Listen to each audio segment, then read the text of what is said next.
The horror genre is an interesting one to look at.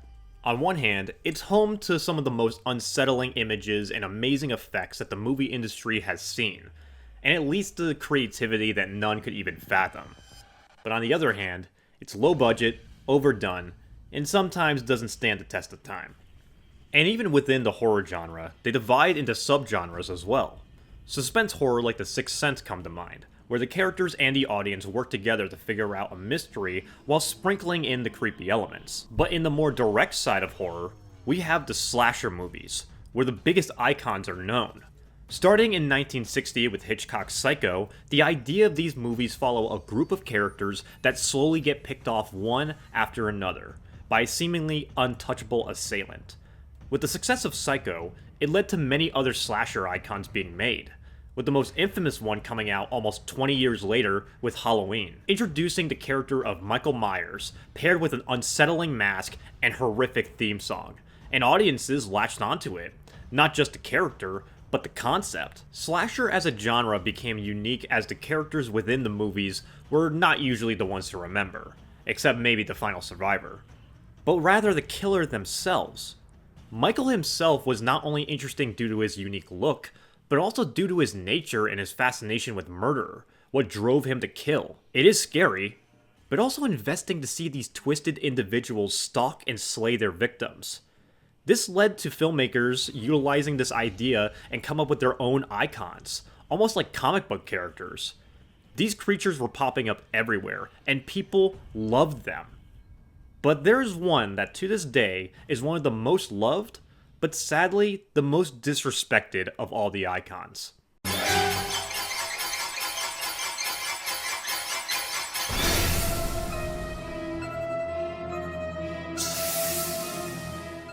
Now, to say that the franchise has no content would be a lie. The main series contains 10 main films, a 2002 crossover with Freddy Krueger, a 2009 remake, which is really good by the way, fight me, a NES game from the 1980s, Jason appearing as a guest in fighting games like Mortal Kombat and Multiverses, and a multiplayer game made by Gun Media and Ilphonic, which has unfortunately shut down earlier this past year.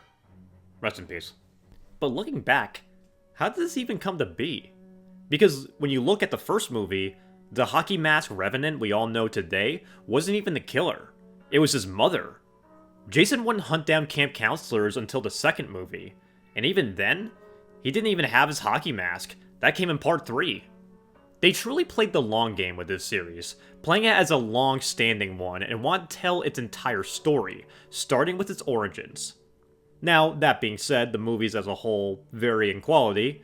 If you were to watch them now, you will notice that they have not aged that well. Wow, a movie from the 80s that haven't aged well. Oh, tell me more, old wise one. Parts 1 through 4 are the origin arc, bringing in the seeds of what the Friday movies would become and slowly get better as you go on. The kills get more creative, and the stories get more interesting. Parts 6 through 8 are the Undead trilogy, where Jason comes back in his iconic look and concept as a resurrected revenant out for vengeance. Ghost to Hell, Jason X, and Freddy vs. Jason are the experimental ones, trying out new concepts, and it's when the series dives into more ludicrous and becomes more dark comedies rather than horror. And these are when the movies divide the most for me. While I respect the creativity for all of them, the only one that entertains me out of these three is Jason X, because it's home to some of the best kills in the franchise, and it actually has Jason in space, unlike another movie with a misleading title. Ghost to Hell is so fucking weird. Making Jason a hellworm of death is just bizarre in an unflattering concept. And this is where I'm going to accept some people. I don't like Freddy vs. Jason. The effects look like shit, and the weaknesses they have are dumb. Why is Jason afraid of water? This motherfucker has been seen rising up it for years. And this flying effect happens so often, it's like they didn't have any other effect to use. But then we get to the remake in 2009, which I quite enjoy. The concept and look for Jason in this movie is intimidating, and seeing him set traps and sprint after his victims was a fresh way to make this character, while still keeping him in touch with his roots. Yeah, the cast is very unlikable, with the exception of maybe Clay, but the acting is pretty good. The fear is felt within the cast. What the fuck?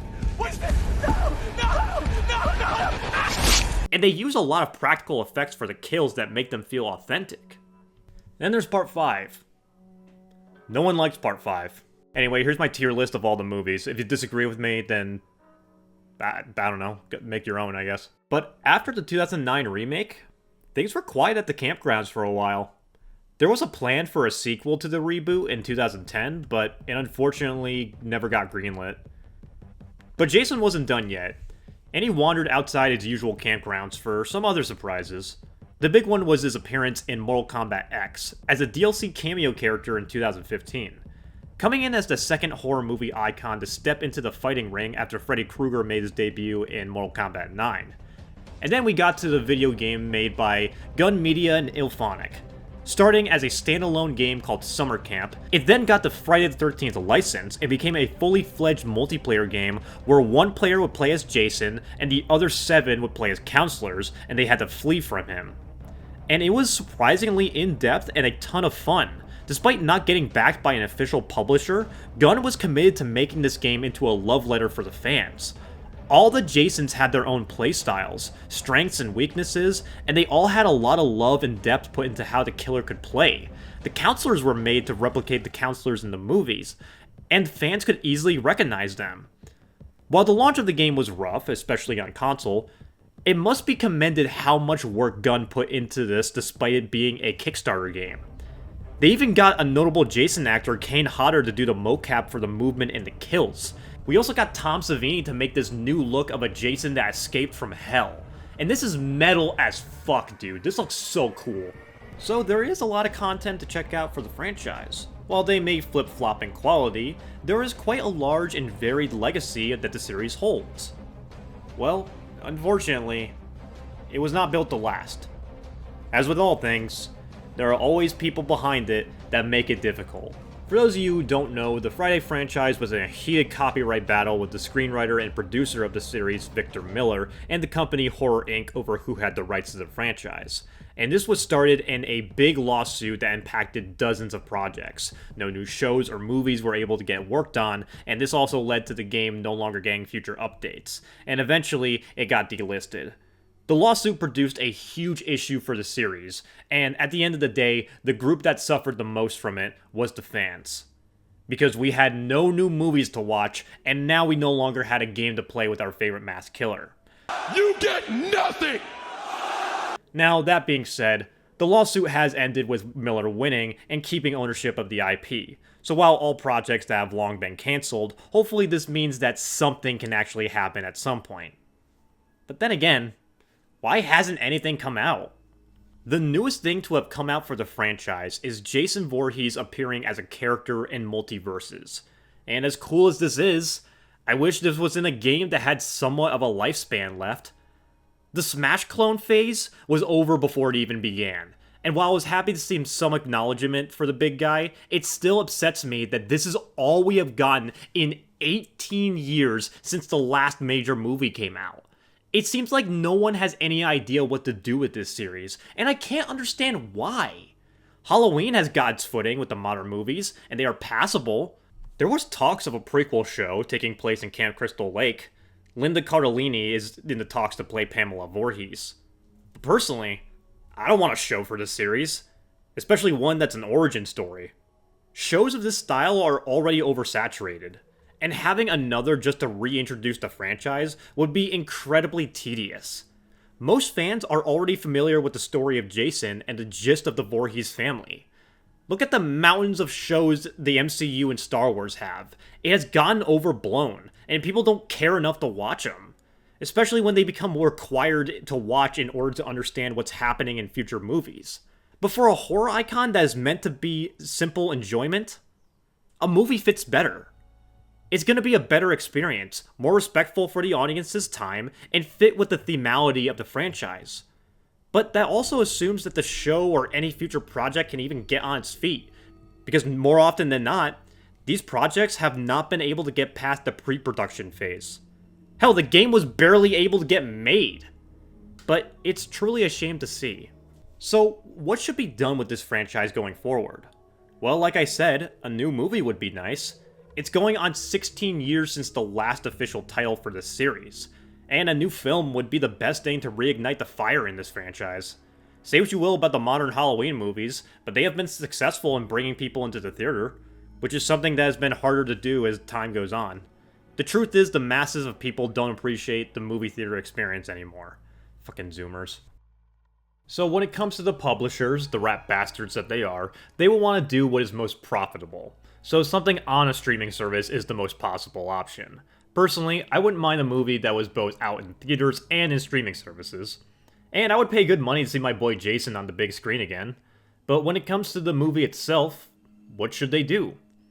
Personally, I would like to see a continuation of the 2009 remake, not necessarily a direct sequel, but continuing the concepts and ideas of how Jason worked in that movie, the way he set traps, his aggressive and fierce movements, and making him sprint after his victims. It was a unique change that fit the character well, and something that I think can be expanded on. Another great idea my friend Gabe mentioned is that the idea of making Camp Crystal Lake an amusement park. Having it take place in the modern day and have the entire camp be transformed into a place for entertainment and capitalism. And despite being a murderer, Jason is still seen as a mascot, parodying our own world a little bit with how we see these fictional killers. And real-life killers, now that I think about it. There are many ideas that can reignite the franchise, and I would love to see something get made. And hey, sometimes the best thing to do is the simplest thing. Maybe just a new movie of Jason taking out some camp counselors is all we need. And given a modern look can be enough. As for the games, well, I would like for the servers to come back in some form. I hope that fan-made custom matches will at least come out at some point, because I really like this game, flaws and all, and it didn't deserve what happened to it. But if not that, then Jason becoming a killer in Dead by Daylight would be cool. I know one of the major reasons for him not being in it was the Friday game existence, and probably copyright issues as well. But seeing Jason join his other slasher buddies in the game would be neat. But overall, I just want to see something new.